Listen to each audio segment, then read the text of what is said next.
What's up, guys? This is Kyle from Wax Museum, and I have one loan package for you today, although it should be a pretty good one because this is some of my overseas mail that one of my friends kind of gathers for me and sends to me.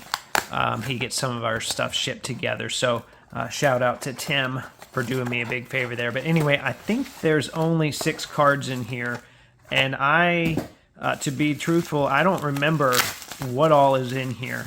I know one of them. There's one that I'm really excited about, but not sure on the rest. So let's go ahead and take a look, see what I got. I think should be 6 cards total. Okay, so let's start here with, this is a real nice Danny Granger. I've always wanted one of these. Could never justify the cost at the time. One of these 2013 Timeless Treasures patches, numbered to 5. Every player, every game patch. And then there was also a Super Prime version numbered to 1. I think I used to own the Evan Turner of that. But always wanted one of these numbered to 5. And this is my first one. And it's Danny Granger. It's number 2 out of 5. And I want to say I ended up getting this for like $11. So definitely surprised about that. And I don't see any damage on there. So that's a plus. I also like the fact that it doesn't have any green foil or anything like that. A lot of the cards numbered to 5 over Panini's time have been that emerald foil, which I don't mind. I like the continuity, but I don't really like all of my Pacer stuff to have green foil on it. I think you guys can understand that. It kind of clashes a little bit. Okay, what do we have here? I had to think about that for a moment. So this is a colossal patch of Monte Ellis. It is numbered 21 of 25. And I actually have one of these already, but I think I have the next letter in this sequence. So when I saw this one, I thought it'd be pretty cool to match those up. And I think this was another purchase in the probably $11 or $12 range. So that's another one that I don't mind adding for that price. All right, I'm going to save this one for last because I know what that one is, and that's my favorite. I don't remember what all of these are. Ooh, this one. I'm going to have to clean this mag up a little. This is the mag that it came in. It's a Panini 1-in-1 of TJ Warren. That got scratched up pretty bad, but that's all right. The card inside should be safe. And I actually have the 1-of-1 version of this, which is a laundry tag from one of his bubble games. And you guys might remember that's probably TJ Warren's finest moment, is one of those bubble games. So I believe that this is the same jersey. It was a playoff jersey. It was a yellow jersey. They used it for a lot of stuff from this product. And this would have been one of the jerseys where he had Warren, but he also had, I think, Justice on the back because they were all different social justice messages at that time. So I think his just said Justice.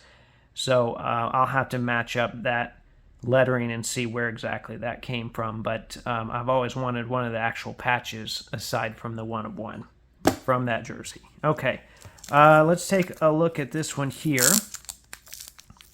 This was another cheap one. Most of these were pretty cheap, with the exception of the last 2 cost me a little bit more. This is a Malcolm Brogden biography materials patch, number 24 of 24 from National Treasures. And it is a piece of the Motorola logo, which was the Pacers' original sponsor, and they actually just got a new sponsor. So up until about 20 games into this season, that was the only sponsor they had ever had, was Motorola on the jerseys. And so anyway, these used to be limited mainly to those emerald cards numbered to 5. A lot of those would have the sponsor pieces. I noticed that was a common trend with Panini. But now that they've been out a while, you see them in some of the other print runs as well. This one was pretty cheap, and I don't have a lot of Motorola patch pieces. I've just got a Hickory one of Miles Turner, and then I have a jumbo one of Malcolm Brogden. So I went ahead and added another one. And I've seen other ones from this print run that had it, but grab this one. Okay, let's look at, this is actually a 101. So I'm going to save one for last that's not a 1-of-1. That tells you what I think of that card. So this one here is a 1-of-1. The 1-of-1 artist proof from Aficionado. You can see that on the back.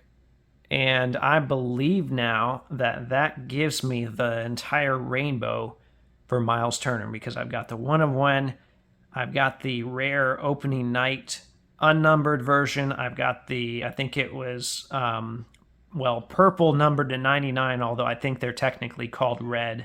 There's something weird like that going on with this set. And then there's an unnumbered artist proof as well. And if I'm missing it, I do believe I have them all, though I might not remember them all, but I do believe I have them all. So nice to add that 1-of-1. And the big difference on all of these is that the foil is a different color. And I thought that this might be that typical kind of platinum blue that you see, but it kind of looks gold, although it does change in the light here. So that's interesting. I don't think I've ever seen one of these in hand before. Okay, the big one. This is the one I was most excited for in this shipment. Very excited for this card. Man, it has been so long since I've seen one of these for a Pacer come up for sale. This is a, I believe 2013. Yeah, 2013, 2014 Bullion brand gold standard jumbo laundry tag of George Hill.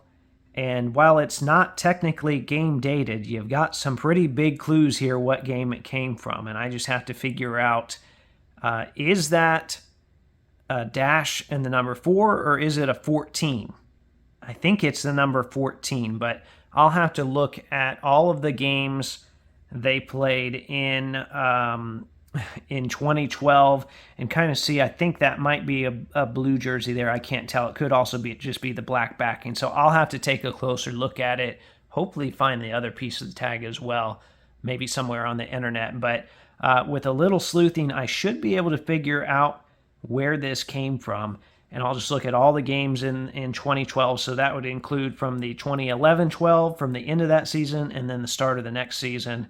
And then I'll look at all of the 4s and 14s, and I should be able to narrow it down from there. And then I also will look at the stat line patches and the Court Kings game dated patches, because some of those game dated cards will tell me some of the jerseys that they have in stock, or Panini had in stock at the time. So there are multiple ways to go about figuring out when this jersey is from. But I feel pretty good about my chances of being able to figure that out. And this looks great, man. I really like these laundry tags. I wish I could find more of them for the Pacers. But very happy to have that one nonetheless. I'm just happy to have the ones that I do. So there you have it. Man, I really enjoy these overseas mail days just because it's a lot of good stuff I've been waiting on for a while all at once. So I hope you enjoyed seeing that as well. Remember, there are new episodes of the audio podcast that come out every Thursday. And as always, thanks for watching.